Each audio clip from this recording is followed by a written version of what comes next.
گزارش ہے کہ اپنے موبائل سائلنٹ کر لیں.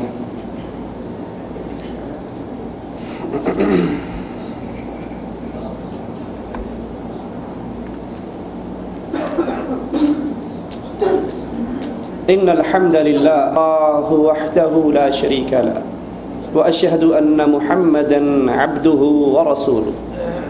اما بعد، اعوذ بالله السميع العليم من الشيطان الرجيم من همزه ونفخه ونفثه. بسم الله الرحمن الرحيم.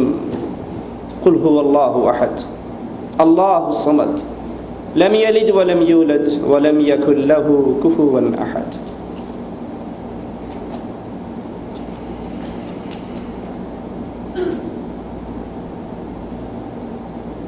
اسلام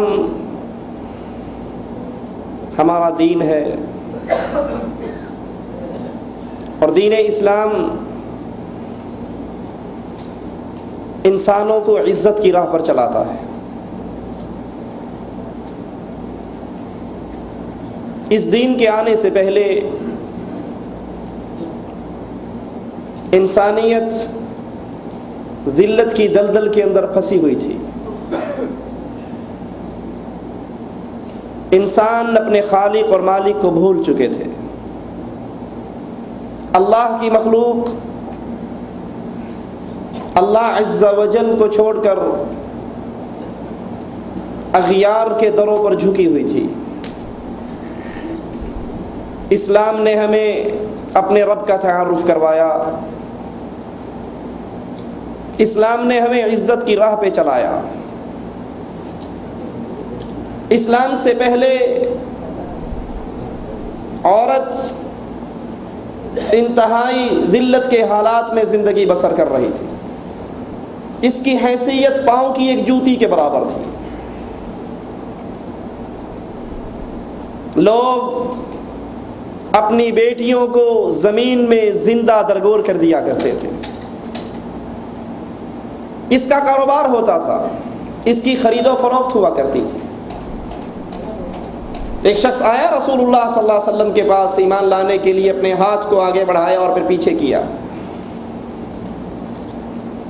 آپ نے پوچھا تو اپنے ہاتھ کو آگے بڑھانے کے بعد پھر پیچھے کیوں کر رہا ہے؟ کہا میرے کچھ گناہ ہیں.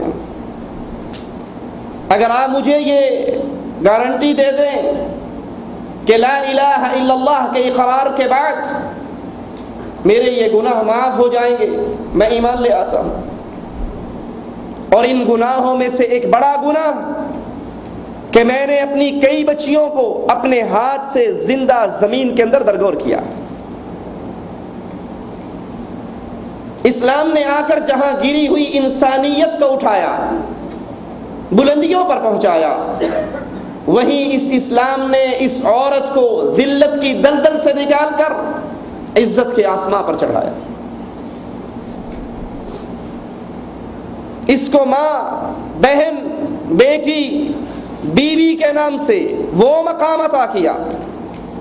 سائل آ کر سوال کرتا ہے یا نبی اللہ علیہ الصلوۃ والسلام، مجھ پر سب سے بڑھ کر حق کس کا ہے؟ فرمایا تیری والدہ کا. کہا پھر؟ کہا تیری والدہ کا. کہا پھر؟ کہا تیری والدہ کا. کہا پھر؟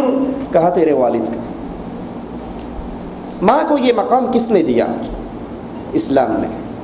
ماں ایک عورت ہے نا. بیوی کو یہ مقام کس نے دیا کہ آقا علیہ الصلوۃ والسلام فرماتے ہیں ایک شخص ایک درہم فی سبیل اللہ خرچ کرتا ہے، یتیم پہ خرچ کرتا ہے، مسکین پہ کرتا ہے، جہاد پہ کرتا ہے، مختلف دان کے اس کے سامنے سلسلے ہیں، اور وہی ایک درہم اپنے اہل و عیال پہ خرچ کرتا ہے، رب اس کو جو اجر اس درہم کا دیتا ہے جو اس نے بیوی بچوں پہ خرچ کیا ہے وہ اور کسی درہم کا اس سے اجر نہیں ملتا. اسلام نے یہ مقام دیا. اسلام نے یہ شان دی. اسلام ہی نے کہا جس کو 3 بچیوں سے آزمایا جائے وہ ان کی نیک تربیت کرے، نیک خاوند تلاش کرے اور اس کو اگلے گھر میں بیاہ دے، وہ جنت میں محمد الرسول اللہ کا ساتھی اور پڑوسی بن جاتا. جہاں اسلام عورت کو عزت کے اس مقام پر فائز کرتا ہے، وہاں اسلام اس عورت پر کچھ پابندیاں بھی لگاتا ہے، اس عزت کے حصول کے کچھ ذریعے، کچھ راستے بھی سمجھاتا ہے۔ انہی میں سے ایک ذریعہ اس عورت کا پردہ۔ اس عورت کو پردے کے اندر رہنے کا حکم اسلام کیوں دیتا ہے؟ تاکہ اس کی عزت میں مزید اضافہ ہوتا رہے۔ کسی انسان کے پاس 10 ریال ہو وہ اس جیب میں رکھ لے گا، 150 ریال ہو یہاں رکھ لے گا، 500 1000 ریال ہو تو وہ جیب کی پاکٹ اس شلوار کی جیب میں رکھے گا، اور اگر 50,000 ریال ہو تو بینک کے اکاؤنٹ میں رکھے گا۔ جتنی چیز قیمتی ہوتی جائے گی اتنی اس کی حفاظت بڑھتی جائے گی۔ رسول اللہ صلی اللہ علیہ وسلم نے فرمایا تمہاری دنیا میں سب سے بہترین چیز نیک بیوی، بہترین متاع، بہترین چیز، قیمتی سرمایہ۔ 50 اور 500 اور 1000 ریال کو تو جیب کے اندر زپ لگا کر لاک میں رکھتے ہو، اور جو دنیا کی سب سے قیمتی چیز ہے اس کو بالکل کھلا لے کر پھرتے ہو۔ اسلام کا ایک خاصہ جب بھی کوئی حکم نازل کرتا ہے ذہن سازی کرتا ہے۔ شراب کو لے لیجئے، اسلام نے شراب کو ابتدا میں ہی پہلے ہی حکم میں حرام نہیں قرار دیا، ذہن بنایا، اس کی بیماریاں گنوائی اور بالآخر اس کی حرمت کا اعلان کیا۔ اسی طرح پردہ ہے، اسلام سے پہلے اس کا رواج نہ تھا، اسلام نے اس پردے کے لیے مسلمانوں کا ذہن بنایا، اور یہ پردہ ایک عبادت ہے۔ جب انسان اللہ کی اطاعت میں، محمد الرسول اللہ کی فرما برداری میں اس پردے کو رائج کرتا ہے تو اس عمل پہ اس کو اللہ ثواب عطا کرتا ہے، یہ عبادت میں شمار ہو جاتا ہے۔ اس پردے کے کرنے سے ملتا کیا ہے؟ آخرت کی کامیابی۔ وَمَا كَانَ لِمُؤْمِنٍ وَلَا مُؤْمِنَةٍ إِذَا قَضَى اللَّهُ وَرَسُولُهُ أَمْرًا أَن يَكُونَ لَهُمُ الْخِيَرَةُ مِنْ أَمْرِهِمْ۔ جب اللہ اور اس کا رسول کوئی آرڈر، کوئی فیصلہ جاری کر دے، کسی مومن مرد کے لیے اور مومنہ عورت کے لیے جائز نہیں کہ وہ کہے ٹھیک ہے حدیث میں تو آیا ہے، قرآن حکیم میں آیا ہے، لیکن میرا خیال یہ ہے، میری مرضی یہ ہے، میں یہ چاہتی ہوں۔ وَمَن يَعْصِ اللَّهَ، اور جو اللہ کی معصیت، اللہ کی نافرمانی کرتا ہے، وہ رسول اور اس کے رسول کی نافرمانی کرتا ہے، نتیجہ کیا نکلتا ہے؟ فَقَدْ ضَلَّ ضَلَالًا بَعِيدًا، وہ دور کی گمراہی میں گر جاتا ہے۔ یہ پردہ کس کا حکم ہے؟ اللہ عز و جل کا، محمد الرسول اللہ صلی اللہ علیہ وسلم کا۔ جو اللہ اور اس کے رسول کے حکم پر ایمان لاتا ہے وہ اللہ کی عبادت کر کے اللہ سے اجر پاتا ہے، اور جو رسول اللہ صلی اللہ علیہ وسلم کی اطاعت کر لے، وَمَن يُطِعِ اللَّهَ وَرَسُولَهُ فَقَدْ فَازَ فَوْزًا عَظِيمًا، وہ اللہ کی اور رسول کی اطاعت کر کے کامیاب ہو جاتا ہے، بہت بڑی کامیابی کو پا لیتا ہے۔ یہ پردے کا پہلا فائدہ۔ یہ پردہ پاک دامنی کی علامت ہے، نیک وکار کی علامت ہے۔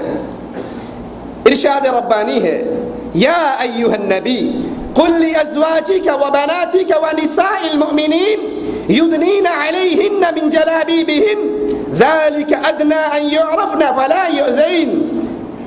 اے نبی علیہ الصلاۃ والسلام، اپنی بیویوں سے کہیں، اپنی بیٹیوں سے کہیں، مسلمان عورتوں سے کہیں کہ اپنے جلابیب، اپنی پردے کی چادر کو اپنے اوپر ڈال لیں، یہ زیادہ قریب ہے کہ وہ پہچانی جائے اور تکلیف نہ دی جائے۔ تو پاک دامن عورت، پردہ پاک دامنی کی علامت ہے، بے پردگی بے حیائی کی علامت ہے۔ میں آپ کو چھوٹی سی مثال دے کے بات کو آگے چلاتا ہوں۔